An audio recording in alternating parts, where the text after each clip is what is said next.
Hi, I'm James Gardner, host of Your History, Your Story, a podcast for everybody who loves stories about interesting people and events told by those who uncovered them from within their own family trees.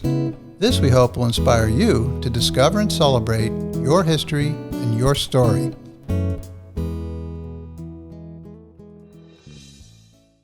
In this episode, My Dad Survived the Holocaust, a story of faith, strength, and courage. We will be speaking with David Fogel about the life of his father, Eugene. Born in Satu Mare, Romania in 1926, one of 11 children of Shimon and Mattel Fogel, Eugene was raised in a religious Jewish home. Eugene had completed his schooling and had begun working when, in 1944, the Nazis entered Satu Mare and Eugene's life was changed forever. Eugene's son, David, will share stories about his father's life and how his faith and personal strength helped him survive one of the most horrific periods in human history. I'd now like to welcome David Fogel to our show. Welcome, David. Hi, James. Good to be here. David, I've been very much looking forward to speaking with you and hearing the amazing story about your dad, Eugene Fogel, and his experiences before, during, and after the Holocaust during World War II. So I really am glad to have you on the show. I'm glad to be here, and thanks for doing this. It's real important that this story is out there. I agree 100%. David, I'd like to start off by asking you, where and when was your dad born, and what were his earliest experiences growing up and his family roots? What were they? Dad was born in a little town called Satu Mare, Romania on May 8th, 1926. A European-based family.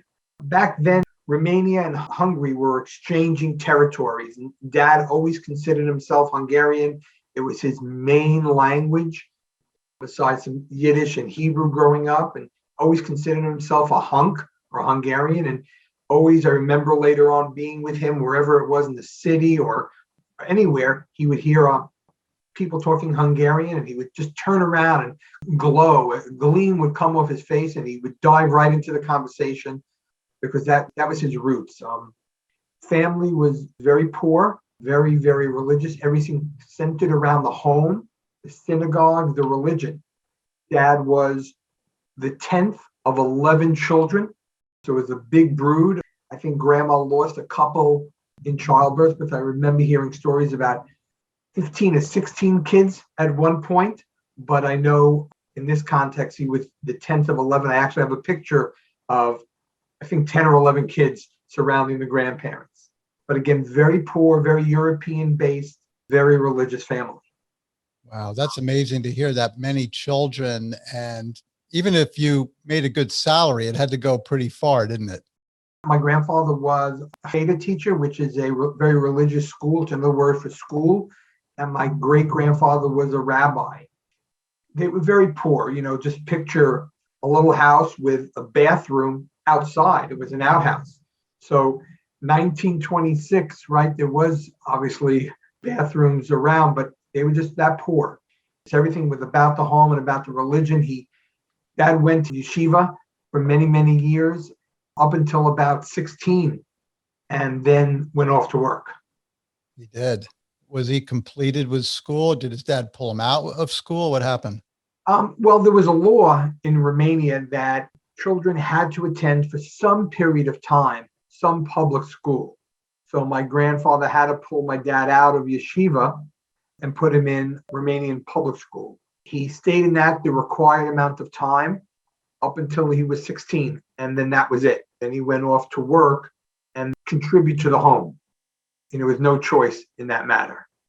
Gotcha. Now, if I'm doing my math correctly, your dad was born in 26. So when he was 16, it's 1942. So war has been raging in Europe now for 3 years, since 1939. And there was obviously a lot of military actions and turmoil prior to that as well. But war was officially declared in 1939. What did your dad hear? What did he know about what was going on with Nazi Germany? It's a great question. My dad would tell me he never heard the term Nazis. Not until he was in the camps did he hear the term Nazis. They were very isolated. There was no radio, there was no television. They did have a newspaper, but it was a Yiddish newspaper. There was very little written about what was going on. So Dad tells the story that he didn't know until the day the Nazis came into Satu Mare to deport him. He did not know that this existed. Obviously knew there was a war going on, but to the extent of concentration camps or the murder and extermination of the Jewish people never entered their minds. And thinking about it, where would they go? Even if they did know, pack your bags and go. You didn't have money, didn't have a family, you couldn't escape. I remember having conversations with him. Maybe something would have been different, but where would they go? Where would they run to? So they were pretty naive as to what was going on around them. You know, it's easy to say, oh, you saw danger coming. Let's pack up our 10 children, leave our home and have no money and just flee. Where do you go? What do you do? This is your home. This is where you grew up. This is where generations lived. It's easy to say, oh, you should have fled. Right. That's a lot harder, to do than it is to just say it, right? Absolutely. It's not like you take your phone and you type in United Airlines and I want to book a flight somewhere. It didn't exist. So their faith, their town, their family all revolved. And maybe there was just hope that if there was something bad going on, it would never reach them. But to the extent that did befall them, they had no knowledge it was coming. So, David, when did your dad first know something bad was really going to be happening to him and his family?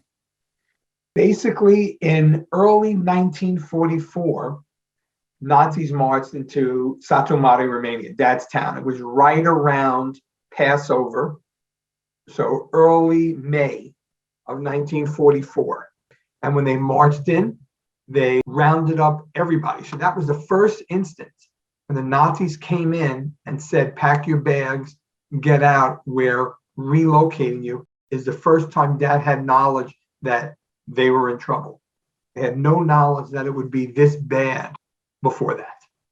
So when they had them get out, where did they take them? Where did they send them? They forced my dad's family and everybody in the town to a ghetto to round them up. It was a place to keep everybody before they transported them. It was a gated ghetto. You couldn't come and go freely. And at that point, I remember Dad telling me they considered themselves prisoners because they didn't have anywhere to go. They didn't know where to go. They questioned why this was happening to them, and they just had no answers.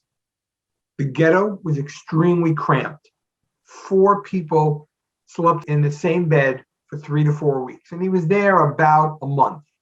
That's it. The treatment was extremely bad, something he had never experienced. So imagine going from your life revolving around the home, synagogue, family, and school. And it was all about the Torah and becoming learned in the family and moving on. And Dad just started to work. He was just getting himself situated as learning a little bit about the world, but in their small little town, to being a prisoner, being in a ghetto, little to eat, just being really, really mistreated. There were people outside the ghetto that did help them. I know my dad would tell his older brother and sister found some sympathetic people, some sympathetic guards that were able to smuggle in food because the level of food they were receiving was not much to sustain them on. So there were a few sympathizers, but overall it was a really, really atrocious experience that he had never, ever dreamed could happen. And your dad and his family were people who were used to living on very little. So for them to see this terrible contrast to that must have meant that these conditions were appalling. Absolutely. Absolutely appalling. For him to specifically tell me they slept 4 to a bed, I can't imagine it was much better. Maybe they slept 2 to a bed, in their poor conditions or whatever. But it was pretty ugly. And they each were allowed one little suitcase out of their house, and he was a teenager. He was the youngest of the group. It was pretty tough because his parents were on the older side. So managing to take care of them, but yet surviving themselves was just an unbelievable experience. When they were in the ghettos, were they just another part of a city or a local town or village that the Nazis sort of cordoned off and just said, this is where everybody goes? Exactly, Jim. It was part of a little town. They sectioned off a town that was logistically advantageous to them, where they can get the trains in and out, bring the people in, corral them, and then get the trains, the cattle cars to come in or close to the ghetto so they could just transport them from the ghetto to the cattle cars, from the cattle cars to the concentration camps. Gotcha. Now, you tell about the cattle cars and moving them to the concentration camps later, but while they're in the ghetto, is your dad together with his family still? He is. They're together in the ghetto up until and in the cattle cars entirely with the family. So they were clinging to each other, right? It was all about the family, the inner strength, the faith that if they stay together and they believe they'll come through this okay, is what sustained him during that 4-week period in the ghetto. So they still had family around to support each other. But what happened then after he was taken from the ghetto? What happened? So they were in the ghetto for about 3 to 4 weeks. And just before the next Jewish holiday, Shavuot, which is the revelation of the Torah, when they received the Torah on Mount Sinai. And it's interesting how Dad would tell the story and everything surrounded a Jewish holiday. They came on Passover. They put me in to the ghetto. They took me out of the ghetto on Shavuot. So the dad, you could tell, and even in his storytelling, it's all about his religion and his faith. And they put 20,000 Jews on Shavuos on cattle car transport train, shipping them off to different various concentration camps. 10 brothers and sisters went into the concentration camp. One brother, before they came to the ghetto, I think this is important to know, one brother, before they came to deport them out of their town in Satu Mare to the ghetto, one brother left and went to fight with the army, volunteered in the army. I think the story goes, this brother did not get along too well with the father. He didn't adhere to the father's strict religious demands in the house. So he rebelled and he went off to live his own life and then enlisted in the army. So he did not get deported into the concentration camps. But 10 brothers and sisters went into the concentration camps. Of those 10 brothers and sisters, mother, father, aunts, uncles, grandparents, 3 survived. How awful. Yep, 3 children survived. Your dad being one of them. Yep, my dad being one. Did your dad ever say what the conditions were like on those cattle cars? Yes, yeah, he did. It was worse than the ghettos. So every step of the way, life was getting worse for him.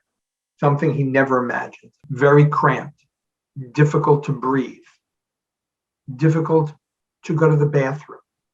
It was a full day where he was on this transport, this cattle car. And based on the stories and the readings and the research I've done, one day is not bad. But it was one day with no food, no bathrooms, no air. And after one day, he arrived in Auschwitz, where he was separated from his family. So at that point, from getting off the cattle cars in Auschwitz, from the point of taking it from their home to the ghetto, to the cattle cars, they were all together. Once they got off the cattle cars, they were separated. Can you tell us about how they would separate people? So the separation process, for as much as I know from my research and a little bit told me, is who can work, who the Nazis felt would be able to work, and those who they deemed could not work, were not useful, were sent directly to the gas chambers. And your dad being, was he 18 at this time in 1944? Yeah, so he was just turning 18 years old. So he was a young, strong guy. Correct. Little guy. Dad was in heels. He was 5'5" and 150 pounds. So he was a small guy, but he was a strong little man. So did your dad ever see his parents again? No, never saw his parents at all. He was separated from them at that point in time. He managed to stay with one older brother during this period. So in the separation, my guess is they felt these two young men could work. At that point, sisters, mothers, grandparents, everybody else went their own way. And interesting, he stayed there 2 days before being marched to the main camp, Auschwitz Birkenau, which is in Krakow, Poland. And my wife and I had a chance we went traveling in Europe, and we went to Germany, and we went to Poland. And I actually walked Auschwitz. And in the tour, my wife made sure she wrote ahead to a tour guide who she informed about the timeline of my dad's plight. And so he made sure during the walk around Auschwitz, he was showing me this is where, in May of 1944, the Hungarian Jews were being brought in. And here are where the barracks used to be because they were destroyed.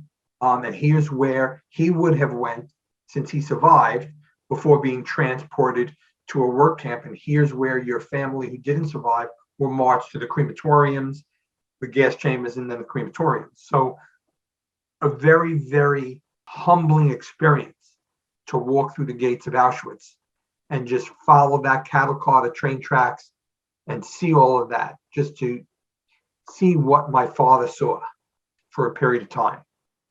What were you feeling when you walked those same steps that your ancestors, your father's family walked to their death? I think for me, because I've been involved in learning about this from a very, very early age, it was part of my life. What it brought home is the reality. It wasn't just a story, or it just wasn't a number on his arm. It was reality. You could touch the gates. Arbeit macht frei, right on top of the gates, which translates to work makes you free. And just walk those halls and those buildings. It was real. It did exist. And at the same time, it was so chilling that human beings could do that to other human beings, to have a defined plan mapped out how to exterminate a race of people. It was just humbling. My knees were a little soft, choked up for a number of hours walking Auschwitz.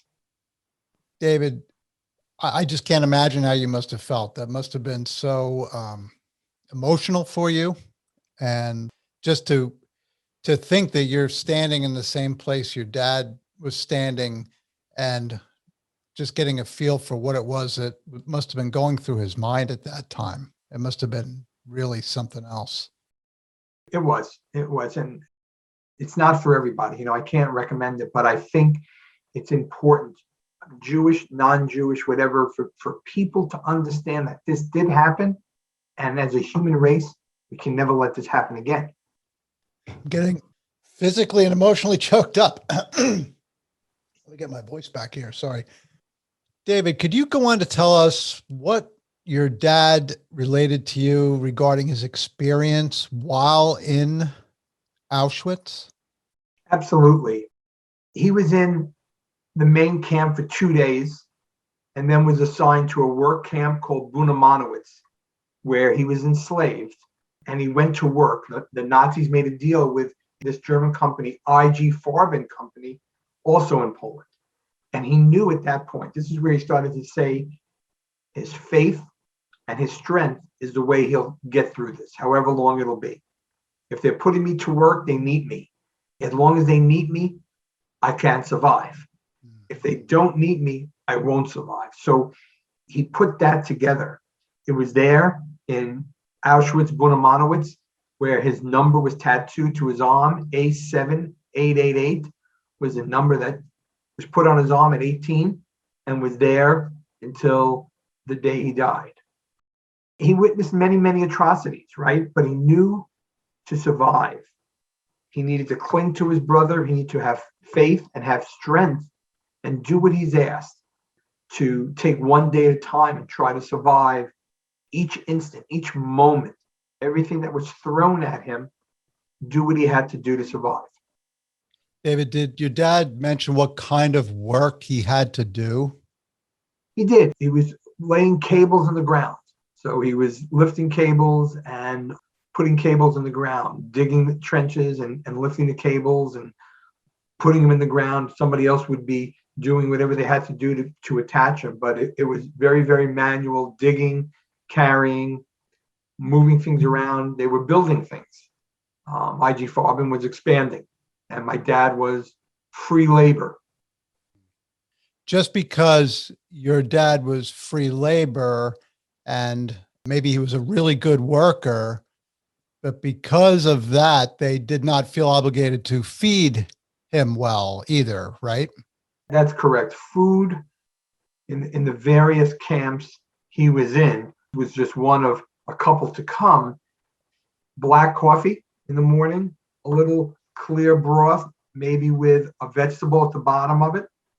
Once in a while, a piece of black bread, but very infrequently. And that was breakfast, lunch, and dinner. Some soup, a vegetable, a radish, a piece of carrot, a cabbage, a cup of coffee, and once in a while, a piece of bread. David, you and I have both been 18-year-old boys, and we are bottomless pits. And add to that working, doing heavy, hard work all day. He would normally be, I would think, ravenously hungry, and he was getting little broth soup and black coffee, maybe with a vegetable at the bottom of the broth. How did he function? I think the human body is a remarkable thing, Jim. I think between your mind, your heart, and your body, if you have to survive, you do what you have to survive. I agree. You and I and our kids probably, whatever was in the refrigerator, a cold slice of pizza in the middle of the night, you go for a cold slice of pizza. But I don't think he ever grew up that way. But to go from whatever he was used to clear broth and black coffee was a monster change. And I think everything comes down to survival. And you teach your body, your mind, your heart, teaches you how to adjust to survive. Now, you mentioned your dad saw a lot of atrocities. Did he mention any specifics with regard to times where he felt he might be at the brink of being killed? I do recall a story after his time in Buchenwald in early 1945, where the Russian army was getting closer and closer, and the Nazis needed to evacuate the camp. My dad took part in what is now called the Death March. It was a 50-kilometer march from Buchenwald to another called Gleiwitz. Frigid, cold temperatures, deep snow.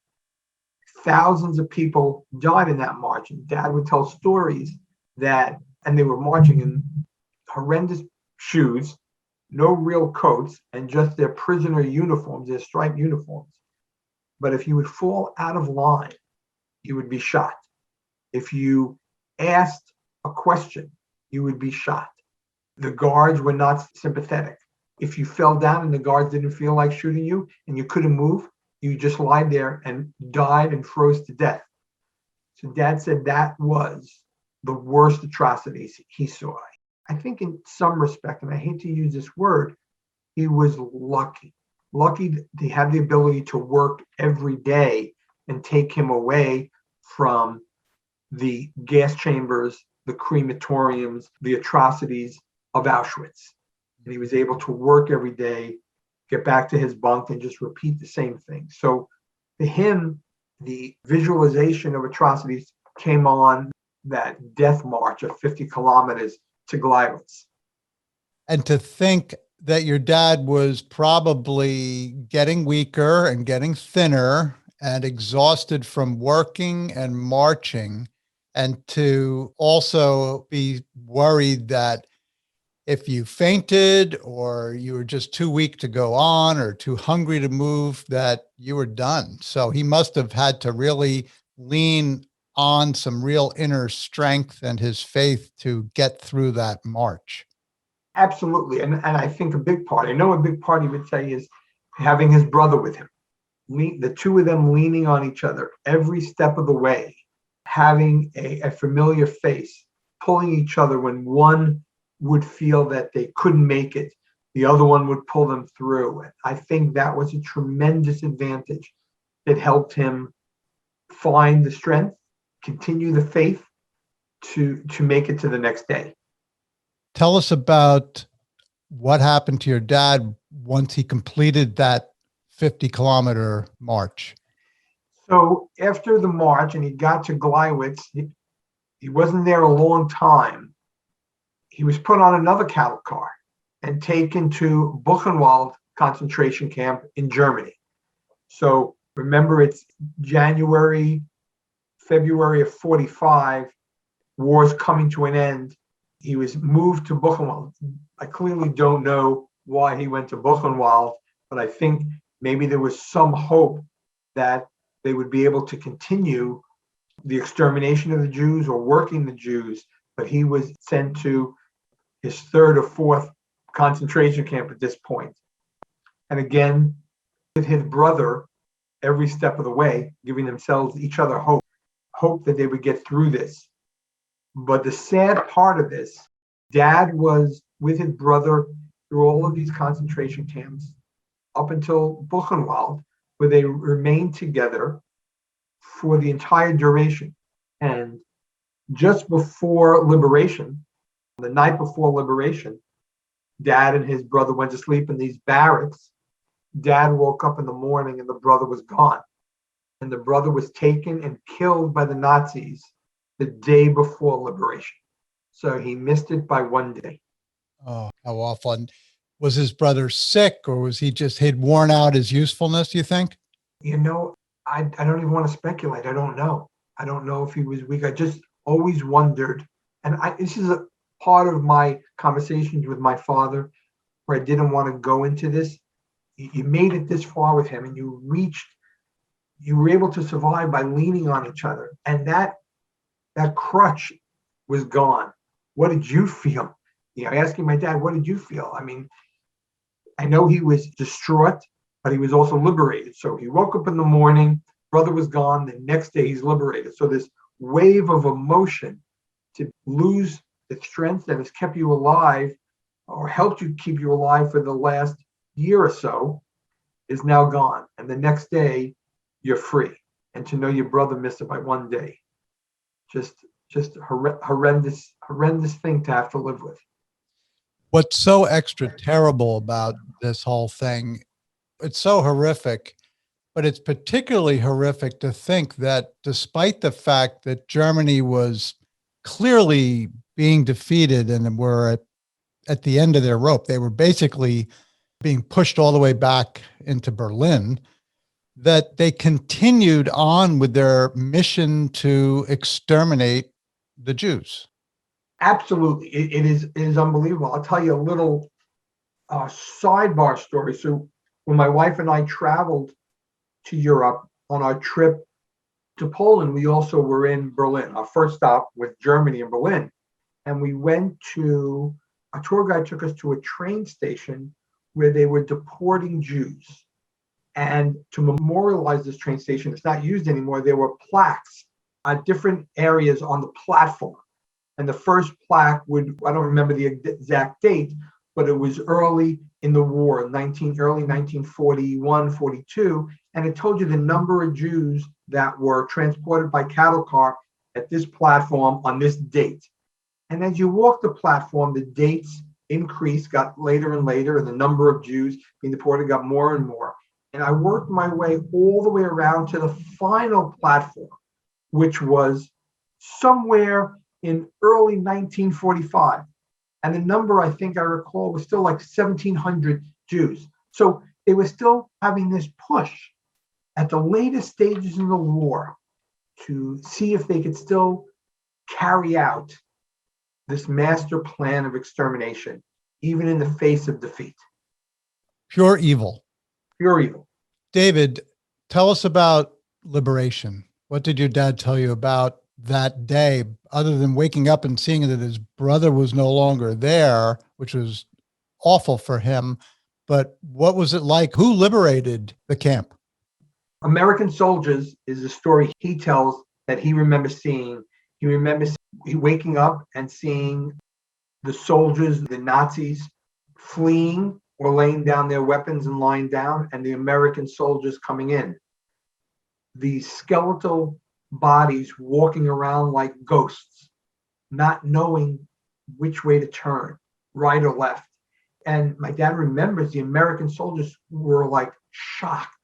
So just like my father, who had no idea, I am sure these American soldiers could not even comprehend in their wildest dreams what they were going to find, what they were going to walk into and find that people could look like this. And they realized that these people were dying of malnutrition, that they were dropping like flies, and they needed to do something. And what the American soldiers did is try to feed them as quickly as possible. So they went into the stalls and started killing the animals and cooking food and making a goulash. And my father used to say, he used to love his goulash. And they would make these stews, these goulash. And something inside my father said, I don't think I can eat that. I've been living on clear broth and a vegetable and some coffee and some bread for a year now. I can't digest. I can't imagine I'll be able to have a piece of meat, your fatty meat. And he ran to the stables where the Nazis kept the horses and the other animals and found the bin where all the crackers were.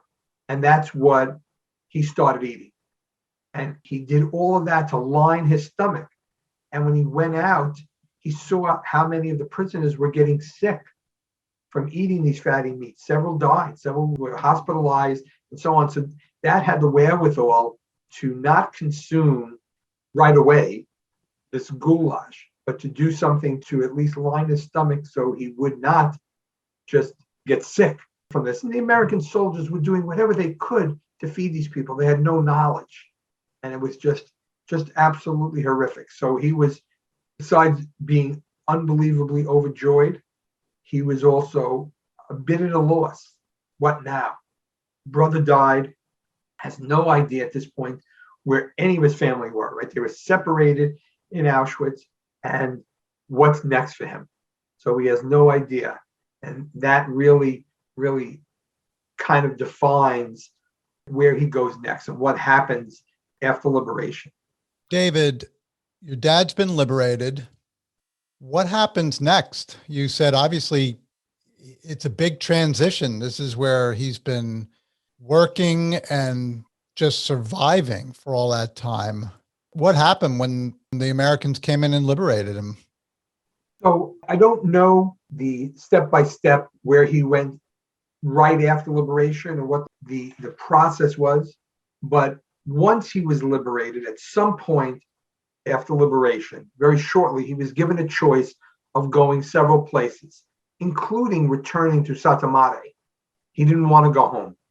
I don't know why, because he really didn't know what was left there, or who was alive, or who from his family, if they survived, would they go home? But Dad didn't want to go home. And he chose to go to France. And there was a book about the Orphans of Buchenwald, and Dad's in that book.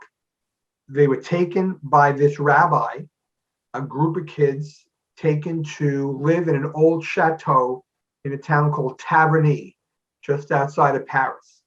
And it was converted into a boys' home by the French Relief Organization. And that's where he went to start life all over again. Interesting, in Taverny, in this chateau, my dad became friends with Elie Wiesel, the very famous author. Elie Wiesel, also a Hungarian, was transported right around, all the readings I've done, right around the same days as my dad. I think their numbers on their arms were a couple of hundred apart. and Eli was taken from Budapest and taken from Hungary, Budapest, into Auschwitz. I don't know where Dad's transport. I know he was in the ghetto. I don't know if the ghetto took him to Budapest and then he got on a main transport, not sure, but he did meet Eli Wiesel in Taverny in the boys' home, and they remained friends for many, many years, seeing each other occasionally in America at different Holocaust remembrance functions. David, was Taverny a good experience for your dad? It was a great experience. He learned about life, and he learned about life outside of his little home in Satu Mare and his family. He learned about people, and they were also allowed to exercise. And I have pictures of Dad exercising with the other boys and many, many friends, and maybe even taking trips into Paris. So he did enjoy life and learn to do other things than had been previously at things he previously had done in Satu Mare. David, while your dad was in Taverny, did he begin to hear any more about other members of his family and what happened to them? He did. It was in Taverny that the list came out, and it's there he found out that only 2 brothers and a sister had survived the war. So if you go back to what I previously said, 1 brother was in the army.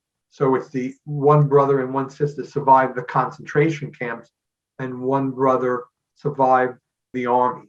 But everybody else perished. The brother, his name was Mechel Shulam, he would die of tuberculosis in Romania. That was the brother that fought in the Romanian army. The other 2 siblings, Beryl and Frumcha, they survived, and they ended up going to Israel, where my dad stayed in Palestine at the time. My dad stayed in France. His brother and sister went to Israel. Have you ever been in contact with those relatives in Israel? I have. So obviously I never met any of my dad's family many, many years. And his sister and he were very close. They talked on the phone from America to Israel many times. And his sister had a chance to travel to the United States. Her husband had some business, and I did get to meet her in my parents' apartment in the Bronx. And post that, my wife and I had a chance to travel to Israel twice. And the first time, and through social media, I became friends with some of my cousins. I have somewhere north of 75 cousins in Israel, from this brother and sister, children, grandchildren, great-grandchildren. I think there's 75 of them out there. My first trip, I did get to, we had a get together with family. My brother and I, and my wife and my brother's wife went to Israel. It was my niece's bas mitzvah, and we celebrated in Israel. And many, many of the relatives were there at one cousin's house, and it just kept coming out. And they just coming out of the woodwork. It was really an unbelievable experience to meet that side of the family I had never met for, 40 some odd years of my life. What a blessing, considering how many cousins, though, you would have had the Holocaust not taken place. But what a blessing that you did, and you do have that many cousins from your dad's family. That's true. And Dad was very, very close to that sister, as I mentioned. Interesting story. My aunt, my dad's sister, did not go right to Israel. She was still in Germany. She got actually engaged and married in Germany post the war. And when Dad found out she was alive and wanted to see her, he would sneak back and forth from France to Germany. And he didn't have the papers to do it. So he would find the train. I just marvel at his ingenuity, right? I didn't have a tremendous education. And what education he had was very religious in nature, but he figured things out. He would jump on a train from France to Germany.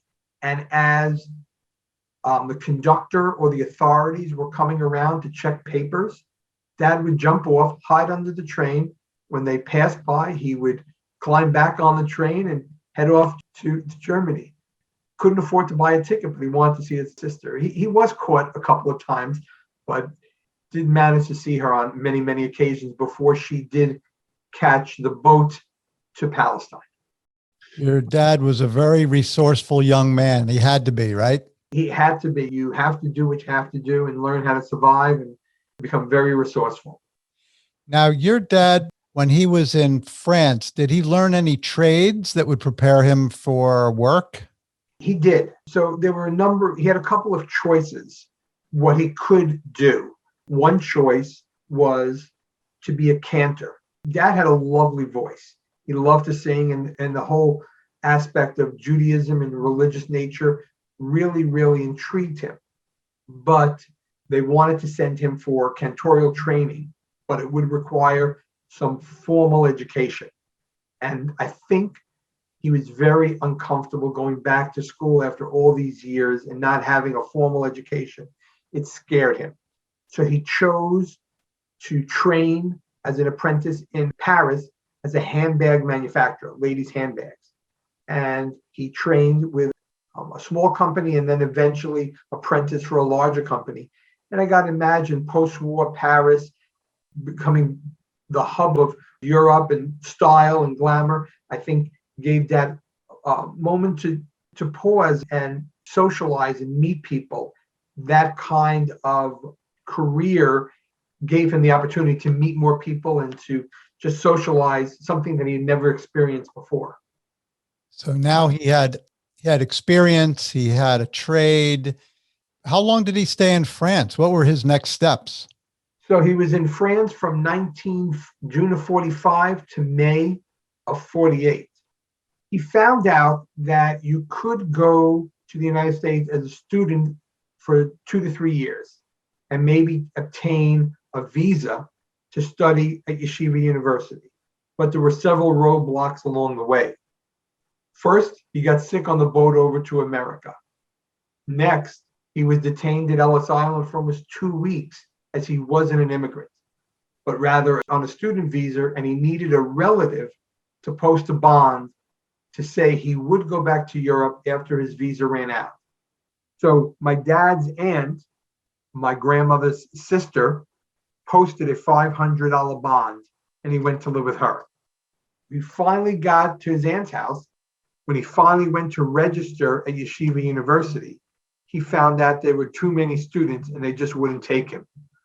So he was here in America on this visa, student visa, but they weren't going to send him back. And the Yeshiva University wasn't going to take him. So he ended up staying, and all worked out in the end.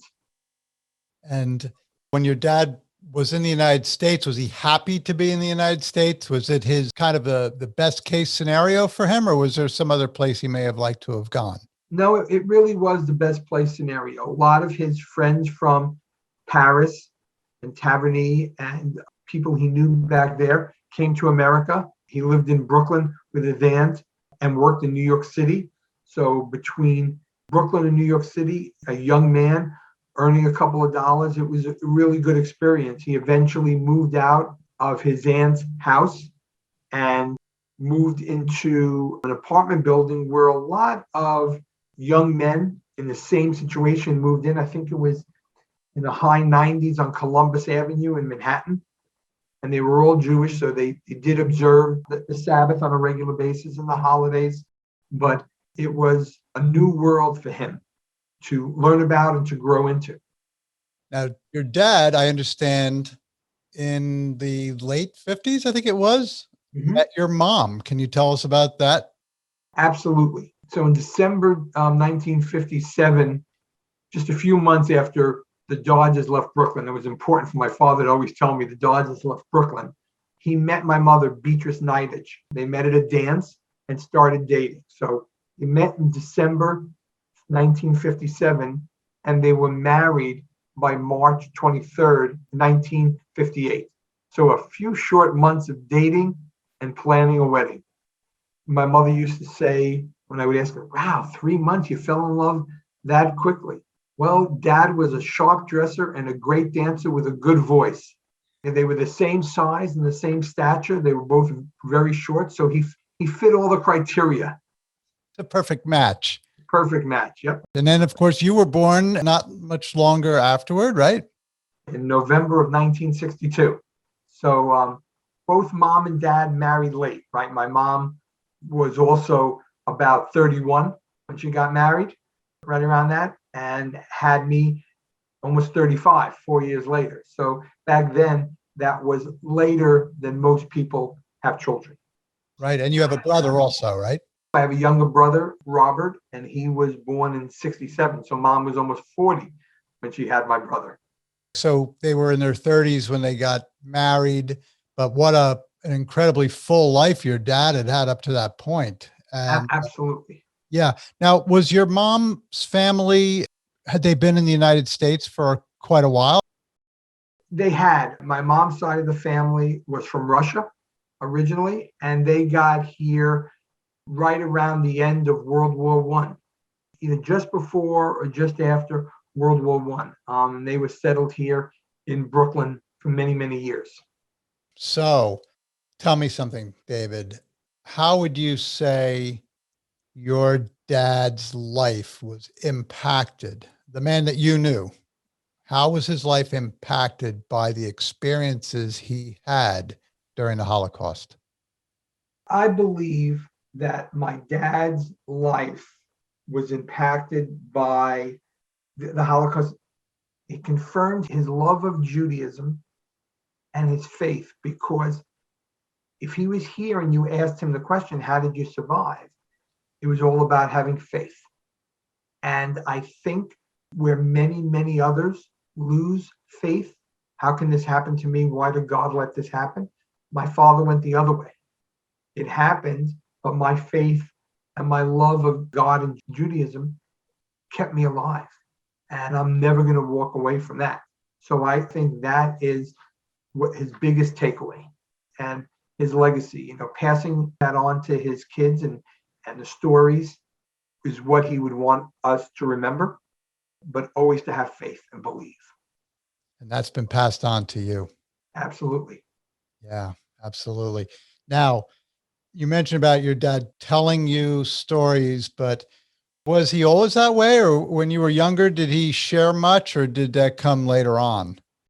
It's a great question. It came later on. So from an early age, Dad didn't talk about it, but I really remember Dad had writing on his arm. Why does my father have writing on his arm? So that was my memory as a little child. I didn't know from tattoos, and I really didn't know about the Holocaust, but my dad has writing on his arm.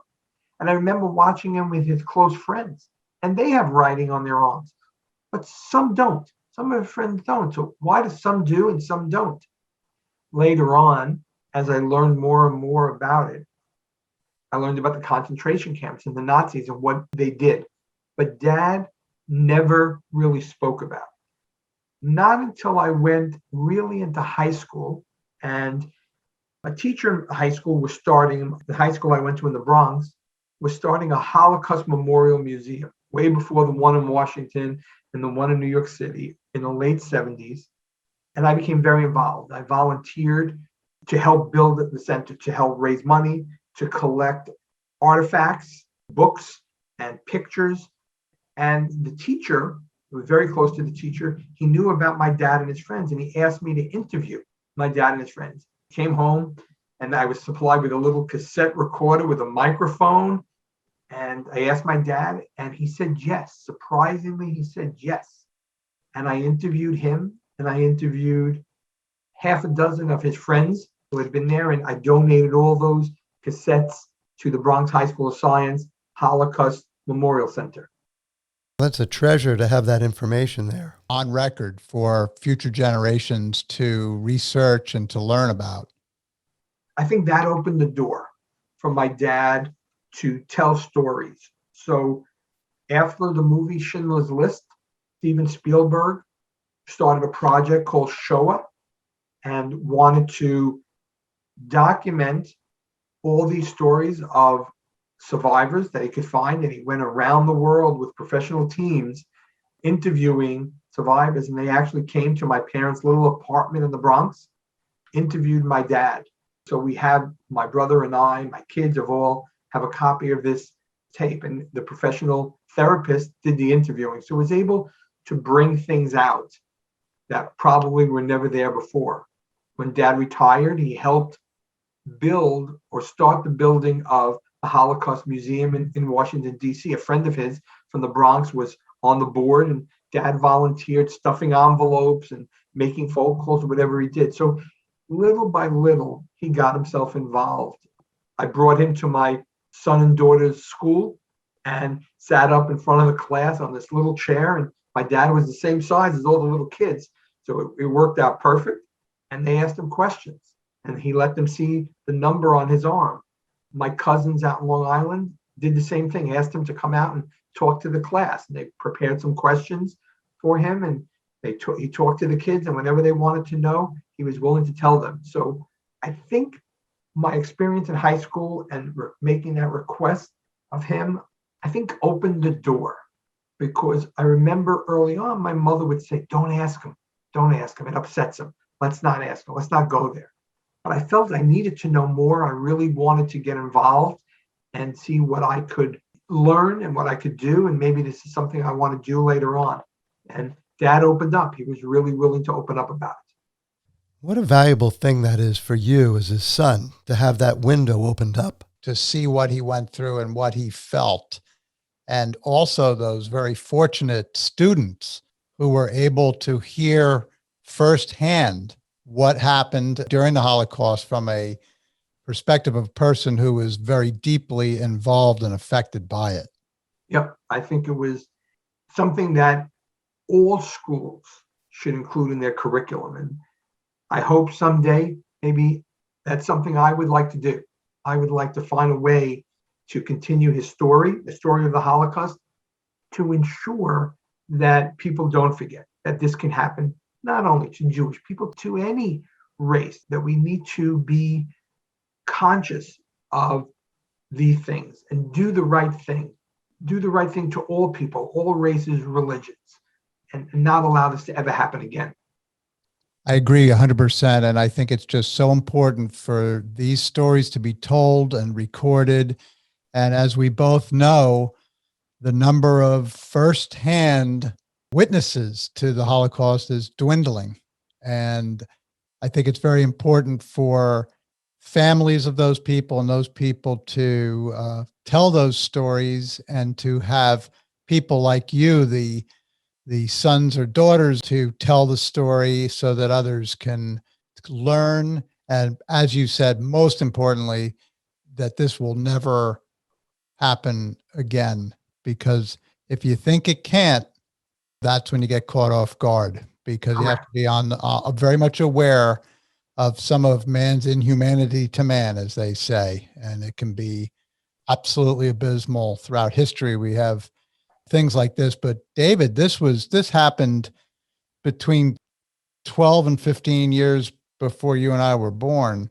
Yep. And that's how recently it was. Right. Couldn't agree more. And it has to be all of the museums, all of the educational material has to be continued. It has to be passed down generation to generation.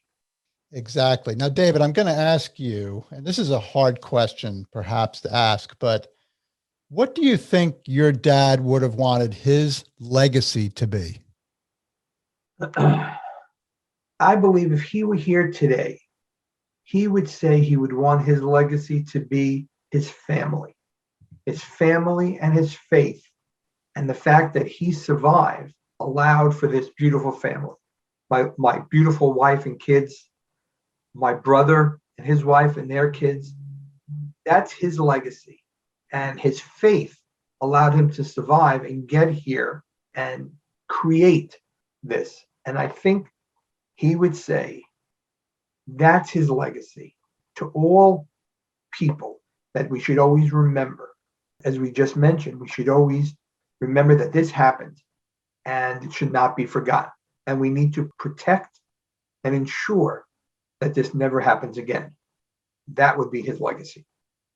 An amazing legacy for an amazing man, David. And this has just been an incredible story that you have now. When did your dad pass away, David? Dad passed away in April of 2011. 2011. So he's been gone a while now. It's 10 years. And I bet it still feels like when you talk about him like this, it sort of brings him back into the room, right?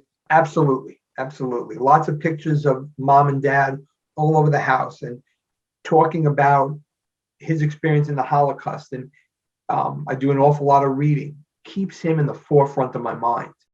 And it's a good thing for me to do, a good thing for me to remember him. Yeah, definitely.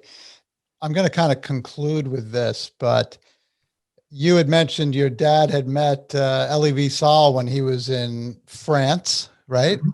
Correct. And Elie Wiesel is somebody that you also were able to meet. Elie knew your dad. So I know that on one of those occasions where you actually were with your wife, Terry, and you met Elie Wiesel, and Terry, being a writer, wrote about that experience. That's correct. She did.